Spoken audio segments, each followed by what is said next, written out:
Today, I'll walk you through how to turn on your Snapchat location, even if you're a total beginner or just need a quick refresher. By the end of this guide, you'll know exactly how to enable location sharing on Snapchat so you can connect with friends and enhance your social experience. Let's dive right in. First, open your phone settings. This is where you can manage all the permissions for your apps. Think of it as the control center for your device. Once you're in the settings, scroll down and go to the Apps section. Here, you'll need to locate Snapchat from the list of installed applications. Don't worry if your dashboard looks slightly different. The steps are generally the same across devices. Now tap on Snapchat and you'll see various options related to the app. Look for the section that mentions location access.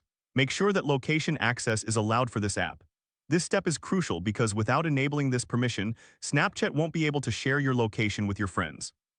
Once location access is allowed, it's time to open the Snapchat app. You can find it on your home screen or in your app drawer. When you launch Snapchat, you'll be greeted by the familiar camera interface. Now navigate to the Maps feature within the app. You can do this by swiping down on the camera screen. Here, you will see that you are now allowed to share your location.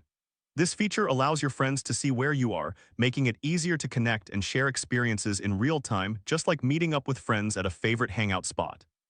And there you have it, you've successfully turned on your Snapchat location. Remember, sharing your location can enhance your interactions, but always be mindful of your privacy settings. If this helped you out, please give the video a thumbs up. If you run into any issues, leave a comment below. Subscribe for more actionable guides. Thanks for watching.